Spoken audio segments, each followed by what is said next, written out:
Hello everyone. Today we are going to discuss one of the most important concept under CSIR Physical Science category, black body radiation. उस पर based आज हम problem करने वाले हैं. Black body radiation mostly यहाँ से 5 marks की प्रॉब्लम भी आती है एज वेल एज 3.5 मार्क्स की प्रॉब्लम भी आपके CSIR नेट एग्जाम में यहाँ से आया करती है. ओके, तो काफी ज्यादा इंपॉर्टेंट सब्जेक्ट कंसेप्ट है. आप इस पर बेस्ड प्रीवियस ईयर क्वेश्चन आज हम कुछ यहाँ पर अपने क्लास के अंतर्गत डिस्कस करने की कोशिश करेंगे और उम्मीद करता हूं आपके भी कंप्लीटली वो समझ में आएगा, है ना. So before moving ahead, I would like to tell you something about myself. This is Rahul here, an academy top educator in CSIR UGC net category. You can also follow me over there on Unacademy via typing my name Rahul Mehla. You can get my profile as well in Google as well, है ना. Google में भी आप देख सकते हैं. आज का जो बेसिकली मेरे पास क्वेश्चन रहने वाला है वो कौन है, CSIR नेट एग्जामिनेशन 2011 में आपके पास पूछा गया था. उसके बाद एक दो बार यह रिपीट भी हुआ नेट में भी, और आल्सो गेट और जेस्ट में भी इस टाइप की प्रॉब्लम्स आपके पास आई थी इस टॉपिक से. ब्लैक बॉडी रेडिएशन है. दो तीन क्वेश्चन हमें करने हैं. ब्लैक बॉडी रेडिएशन को अलग अलग से किस प्रकार से क्वेश्चन आते हैं, ये प्रॉब्लम आपके लिए CSIR नेट एग्जाम में 3.5 मार्क्स के लिए आया था. बोला क्या गया था इस प्रॉब्लम में कि कोई कैविटी कंटेन कर रही है ब्लैक बॉडी रेडिएशन को किसी टेम्परेचर, इक्विलिब्रियम टेम्परेचर टी पर. याद रखना, टेम्परेचर एंड इक्विलिब्रियम टेम्परेचर में फर्क है. तो इक्विलिब्रियम टेम्परेचर टी पर ये हमारे पास ब्लैक बॉडी रेडिएशन है किसी कैविटी के अंदर. Specific heat per unit volume of the photon gas of cavity हमें गिवन है. Specific heat per unit volume उस फोटोन गैस का कैविटी के अंदर गिवन है. किस फॉर्म का है, CV is equal to gamma T cube. Gamma भी आपको बताएंगे वो क्या है. द कैविटी, कैविटी को अब एक्सपेंड करा दिया. जैसे कैविटी में मेरे पास ब्लैक बॉडी डला हुआ था, स्पेसिफिक हीट उसका कुछ पर्टिकुलर दे रखा था हमें सर्टेन.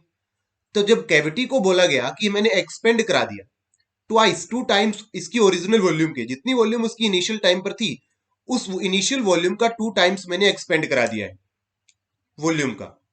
देन और उसको फिर अलाउड कर दिया गया है इक्विलिब्रेशन में, अलाउड कर दिया गया, allowed to equilibrate at same temperature T. लेकिन टेम्परेचर हमने जैसे पहले इनिशियल कंडीशन पर वॉल्यूम थी उसी सेम टेम्परेचर पर after twicing the original, after twicing to its original volume हमने सेम टेम्परेचर पर उसको इक्विलिब्रेशन के लिए या इक्विलिब्रियम के लिए अलाउ कर दिया. तो उस केस में जब हमने वॉल्यूम को डबल किया या ट्वाइस किया सेम टेम्परेचर लिमिट में, तो नया जो इंटरनल एनर्जी मेरे पास पर यूनिट वॉल्यूम आया वो क्या था, वो हमने बताना है. The new internal energy per unit volume is, वो कितना आएगा. 4 ऑप्शंस भी हमारे पास गिवन है, हमें देखना है. क्वेश्चन हमें भले ही देखने में थोड़ा सा बड़ा लग रहा है, लेंथी लग रहा है, लेकिन नहीं, ओनली क्वेश्चन का स्टेटमेंट लेंथी है. सॉल्यूशन तो काफी इजी है इसका. सॉल्यूशन तो आपके पास काफी इजी इस प्रॉब्लम का है. कैसे, let me solve over here from this, like this from here. Solution अगर मैं करने की कोशिश करूं यहां से, मेरे पास हम जानते हैं हमें क्या पूछा गया है, इंटरनल एनर्जी निकालना है. इंटरनल एनर्जी को कैसे निकालूंगा मैं, nu internal energy per unit volume. As we know that, हमने जब अपनी थ्योरी को डिस्कस किया या थर्मोडायनेमिक्स की थ्योरी से हम जानते हैं what D nu is equal to what, CVDT. CVDT where CV is what, specific heat at constant at certain volume. So integrate अगर मैं इसको कराऊं, d nu is equal to कितना, इंटीग्रेशन CVDT. और CVDT का वैल्यू आपके पास है. एक तो आइडिया आपको तभी लग जाएगा जब आपने देखा कि मार्क्स का कितने में आया क्वेश्चन. 3.5 मार्क्स के लिए आया तो समझ लीजिए छोटा ही आंसर होगा, आपसे कंसेप्चुअल थोड़ा पूछा गया है. तो आप इंटीग्रेशन CV चूंकि मेरे पास कितना है, गामा टी क्यूब, यही मेरे को गिवन है because it is given that CV is equal to gamma T cube. अपने क्वेश्चन में देखिए आप, ये हमारे पास गिवन था, ये क्वांटिटी हमारे पास गिवन वाली थी. Hope you got the idea. So मेरे पास यहां से कितना वैल्यू बन जाएगा, gamma T raise to power 4 upon कितना, 4. यही मेरे पास बनेगा. चेक कीजिए आप this one. Gamma T cube आपको स्पेसिफिक हीट किसी पर यूनिट वॉल्यूम आपको गिवन था, ये मैंने यहां से करा दिया. This is our final answer, यही हमने निकालना था। तो काफी इजी प्रॉब्लम है, बशर्ते आपको करना पड़ेगा, पहले कंसेप्ट करना पड़ेगा, आफ्टर दैट आपको numerical problems, a lot of a number of numerical problems, a tons of numerical problems आपको करना होगा, तभी ओनली आप परफेक्ट बन पाएंगे, या तभी आपकी एक्यूरेसी, आप बोलते हैं कि एक्यूरेसी आ पाएगी, तभी वो सब होगा, विदाउट उसके नहीं हो पाएगा। One more question, same similar kind का, कंसेप्ट सेम है, ब्लैक बॉडी रेडिएशन, लेकिन पूछा अलग अंदाज से गया है। ये आपकी सीएसआई नेट एग्जामिनेशन 2012 की प्रॉब्लम है। 11 में ब्लैक बॉडी रेडिएशन से आई कुछ और अंदाज में, 2012 में भी कंसेप्ट ब्लैक बॉडी रेडिएशन ही आया, 5 मार्क्स की प्रॉब्लम थी। 2012 में काफी अच्छे ढंग से इसको पूछा गया, थोड़ा सा एडवांस तरीके से पूछा गया। क्या बोला गया कि consider a black body radiation, जो कि कैविटी के अंदर, अगेन से कैविटी के अंदर कोई ब्लैक बॉडी रेडिएशन पड़ी है, जिसकी वाल्स, उस कैविटी की वाल्स हमारी किसी टेम्परेचर टी पर है, इनिशियल टेम्परेचर टी हमें दे दिया है। तब उसके बाद बोला गया कि the radiation is in equilibrium with the walls of the cavity, जो हमारी रेडिएशन है इक्विलिब्रियम में है, किसके साथ, कैविटी की वॉल्स के साथ हमारी जो रेडिएशन है वो कैसे है, इक्विलिब्रियम में है। मैंने फिर से बोलूंगा, इक्विलिब्रियम का फिर से बहुत ज्यादा इंपॉर्टेंस यहां पर रह जाता है हमारे पास, बजाय कि सिंपल टेम्परेचर से। अब अगर मेरे पास टेम्परेचर बोल दिया गया, लास्ट प्रॉब्लम में आपको क्या बोला गया था कि हमारे पास उस कैविटी का वॉल्यूम अगर हमने एक्सटेंड कर दिया है तो ट्वाइस कर दिया, यहां पर वॉल्यूम नहीं, यहां पर आपको टेम्परेचर बोला गया। If the temperature of the walls is increase to 2T, यानी कि ट्वाइस, और उसके बाद रेडिएशन को हमने अलाउ कर दिया इक्विलिब्रियम पर किसी न्यू टेम्परेचर के साथ। दो चीजें चेंज है इसमें पहले वाली से। पहले वाले क्वेश्चन में हमने क्या किया था, जो 2011 में प्रॉब्लम आई थी अभी जस्ट प्रीवियस क्वेश्चन में, कि जो हमारी वॉल्स थी, हमने क्या किया था उसमें, कैविटी को, वॉल्यूम को ट्वाइस किया था। यहां टेम्परेचर को बदल रहे हैं, पहला चेंज। उसके केस में वॉल्यूम को ट्वाइस करके इनिशियल टेम्परेचर और फाइनल टेम्परेचर दोनों को सेम टेम्परेचर पर कराया था। इनिशियल टेम्परेचर भी टी था और फाइनल टेम्परेचर भी आफ्टर ट्वाइसिंग द वॉल्यूम, वो भी मेरा इक्विलिब्रियम कराया जब मैंने उसको, तो वो भी मेरा उसी सेम टेम्परेचर पर था। लेकिन यहां पर वॉल्यूम की जगह टेम्परेचर हमें चेंज दिया गया है, कि टेम्परेचर को इंक्रीज कर दिया ट्वाइस, और हमारा नए टेम्परेचर पे इक्विलिब्रियम करने के लिए हमने छोड़ दिया है रेडिएशन को, कोई नया टेम्परेचर। तो the entropy of the radiation हमने निकालनी है कि किस फैक्टर से इंक्रीज होगी। वो इंक्रीज तो होगी, ये तो श्योर है, लेकिन किस फैक्टर से इंक्रीज होगी ये आपसे पूछा गया। मतलब थोड़ा सा सेंस इसने चेंज कर दिया, कंसेप्ट वही ब्लैक बॉडी रेडिएशन, कंसेप्ट वही ब्लैक बॉडी रेडिएशन लगेगा, है ना। तो सॉल्यूशन इसको भी करने की कोशिश यहां से हम लोग करेंगे बिल्कुल अच्छे से। सॉल्यूशन यहां से आप इसका भी देख सकते हैं। मेरे पास क्या है, for black body radiation, for black body radiation मैं बीबी से डिनोट करता हूं। ब्लैक बॉडी रेडिएशन, या रिलेशन लिख लीजिए इसको आप। ब्लैक बॉडी रिलेशन से हम जानते हैं क्या, हमें मालूम है, from black body relation we know very well that, we know what, अपने पास क्या हुआ करता है ब्लैक बॉडी रेडिएशन से, यहां से E is equal to sigma T raise to power 4, E is equal to sigma T raise to power 4। अगर आपने थ्योरी को थोड़े से भी ध्यान से किया है, आपने पढ़ी होगी। और ये कौन होता है, ये तो मेरे पास स्टीफन्स कांस्टेंट होता है, ये तो मेरे पास स्टीफन्स कांस्टेंट रहता है, हम जानते हैं इसको। Stefan's constant black body radiation में ही आया करता है आपके पास, अगर आपको याद है चीजें तो, है ना, this one.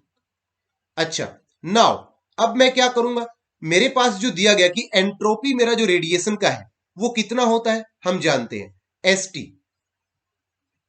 This one, S T, यानी कि the entropy of the radiation is given by, entropy of the radiation is given by, entropy of the radiation is given by, कैसे, इज गिवन, किस टाइप से given है मेरे पास, S T is equal to, कैसे दिया जाता है आप जानते हैं क्या, d E upon d, d E upon T, और ई तो मेरे पास ऊपर अवेलेबल है, मैं क्या कर सकता हूं, इंटीग्रेट इजिली करा सकता हूं क्या, डेल कितना, sigma T raise to power 4 upon में डेल ये टी, दिस वन, ऐसे मैं कर सकता हूं। इसको जब आपने पहले तो डिफरेंशिएट किया, आफ्टर दैट आपने इंटीग्रेट किया, कैसे, मैं यहां से लिख सकता हूं S T is equal to, यहां से this implies that S T will give result, कितना मेरे पास हो जाएगा, integration 4 sigma T cube upon में कितना टी। अब देखिएगा मेरे पास एक टी से मेरे पास एक टी कैंसिल आउट हो रहा है कि नहीं हो रहा है, बोलिएगा। सॉरी, टी क्यूब मैंने क्या किया, एक टी से एक टी कैंसिल आउट हो जाएगा मेरे पास या नहीं होगा, आप चेक करें एक बार। 4t मेरे पास जो क्यूब आया, 4t क्यूब मैंने क्या कराया इसके अंदर, पहले 4 जो सिग्मा, ये मेरे पास कांस्टेंट डेरिवेशन को डिफरेंशिएशन को अप्लाई किया है ना भाई। 4t क्यूब अपॉन में कितना t, कैंसिल आउट। 4 सिग्मा आपका चूंकि कैसा है, कांस्टेंट है, तो आप इसको बाहर ले आइए। इनसाइड कितना बचा, टी स्क्वेयर।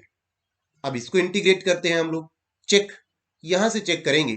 अगर मैं इंटीग्रेट करूं कितना बचा मेरे पास, पीछे से आप देख लीजिए, this one 4 sigma integration T square, 4 sigma integration T square, 4 sigma integration T square. अब मैं इंटीग्रेशन अप्लाई कर देता हूं ना, 4 सिग्मा इंटीग्रेशन को जब अप्लाई करता हूं तो कितना बनेगा, टी क्यूब अपॉन में 3 X raise to power n+1 over n+1, यही इंटीग्रेशन होता है ना। तो फाइनल मेरे पास जो आ गया वो एस टी मेरे पास किसके इक्वल आया, 4 सिग्मा टी क्यूब अपॉन में 3।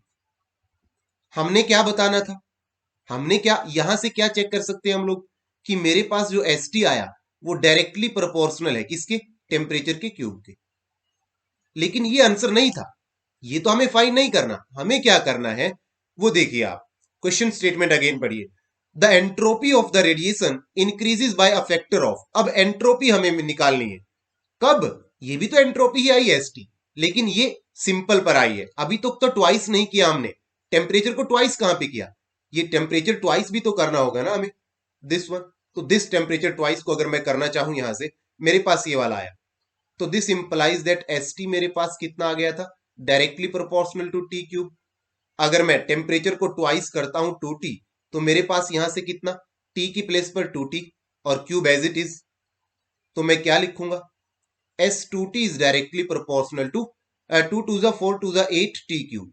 ये मेरे पास फाइनल बना, और इसमें से फैक्टर कौन है, कांस्टेंट आपके पास 8, तो मेरे पास increase by a factor of 8, ये मेरे पास रिजल्ट बनेगा, increase by a factor of 8। Clear, hope you got the idea. Entropy increase, S यानी कि increase by a factor of 8, ये मेरे पास आंसर निकालना था। हम उम्मीद करता हूं सबको समझ में आया होगा। तो ऑप्शन नंबर देख लीजिए, आपका सी ऑप्शन में हमारे पास 8 प्रेजेंट है, तो ये मेरा 5 मार्क्स के लिए करेक्ट हो गया।